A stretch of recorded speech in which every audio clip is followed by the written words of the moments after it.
Hello, everyone, and welcome back to class. It's nice to see you all here again today. So today we're going to be looking at one of the opening lessons I do for my students, um, which is a really fun lesson for them. Most students have intended to enjoy it because it's a little different, and it actually is a nice way to get to know your students and have them tell themselves about you. Rather, have them tell you about themselves.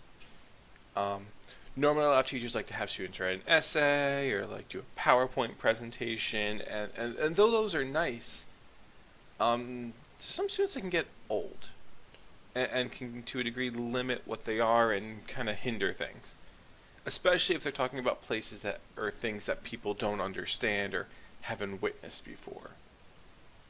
And that's one of the reasons why I like this project. This project deals with a program called My Maps, built into Google's Drive. As you can see, I'm on Drive right now. My Maps is a way for you and your students to create customized maps of the world, emphasizing important locations to yourself or to them or whatever you happen to be doing. This is great for a lot of subjects, and I'll do a video on how to incorporate those later. But let's get started. So to get there, you're obviously going to come into Google Drive first. And once you get into Google Drive, you're going to go to the New button up the top left corner. You're going to click New.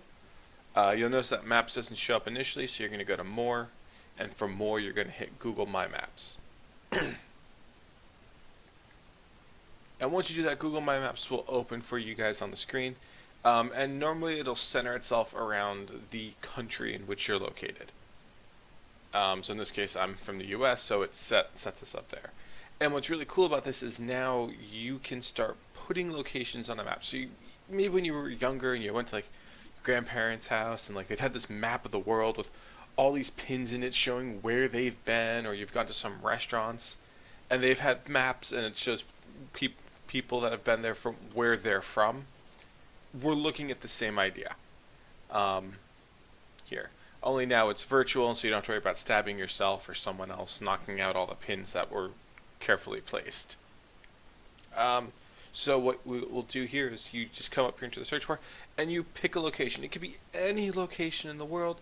I always tell people not to use real addresses, just for safety and security purposes. Whether they listen to me or not, I don't know. And so you pick something that's important to you. Now, I'm a computer guy. I like to play games, card games, tabletop games, board games, video games. It's all. I'm a game guy. And one of the brands I like to play games on is Blizzard Entertainment. So I'm going to type in Blizzard Entertainment. You'll see here. It's right there. It sends me to their location, and what I do is I just click Add to Map.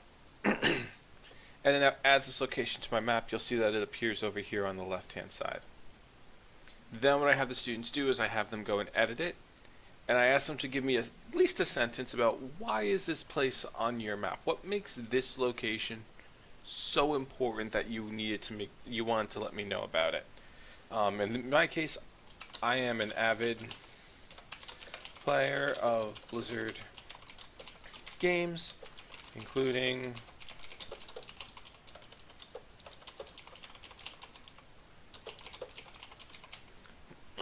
World of Warcraft and Diablo. I also have the students then click on the camera, which will allow them to add an image. They can either upload their own image if they so choose, or they can use Google to search for an image. In this case, I'm just going to search for an image. Again, I try to tell people don't use pictures that have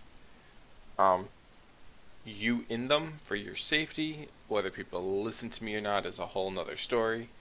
And so I'm just going to take this one here that has a couple of Blizzard characters in it. And there it is. You can see a little bit about me. I like Blizzard. It has some of the games you are able to that they run. When you're done with that, you hit save. And just like that, you've got your pin down. Staying on the game theory, I am also a very big fan of Nintendo. They're one of my big brands that I play. Let's see if I can find something here. Nintendo Company. And again, this is where you can, kind of choose, and you're not limited to one location in the world.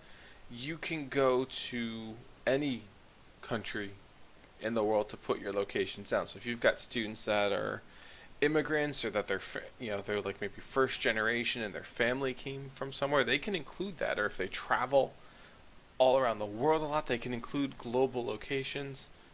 So there's a lot here for them to utilize. And again,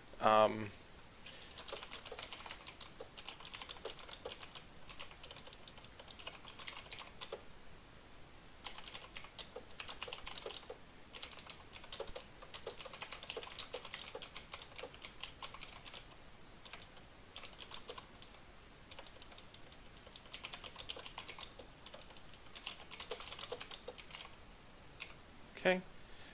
And again, we'll go in here and we'll do some pictures. And this is where they are also creative. Let's say, like, for me, I'm a Zelda fan. I might just put in picture. My image here might be Zelda related. It's still Nintendo. I understand that. But now the students understand that, okay, it's a Zelda. I play Zelda. So I'll take this one, which is fine.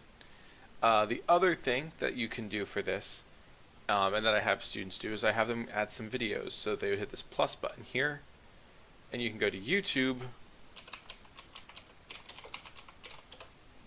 and they can do videos, and they can find things related to that. So like, I'm going to do this first look at Nintendo Switch and hit select. And now attached to this pin, not only is the picture that I wanted to make sure that my students saw, but also a video that kind of correlates to why I pinned them. Now for my assignment, I normally have the students do 20 of these pins. So they need 20 locations pinned.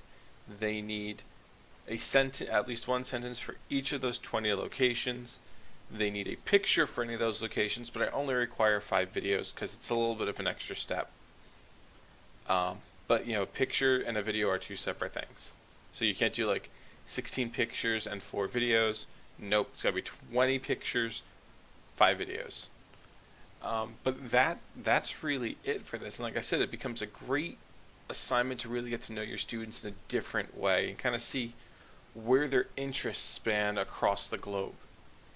And maybe doing it this way also kind of opens their eyes to really how much of the world there is that they may not realize. If they have all their pins in one location, maybe it might inspire them to be like, wow, look at what else is there. Let me go. To see that. But overall, it's a fun little activity. It's a cool project. The kids always seem to enjoy it. But yeah, like I said, I look forward to this every year when I do this with the kids because I really like to learn about who they are and things like that. But other than that, guys, it's been nice talking to you guys. I hope you get to use this in your class. I will attach my rubric to this post so you guys can see how I grade it as well. But until then, everybody, class dismissed. Bye.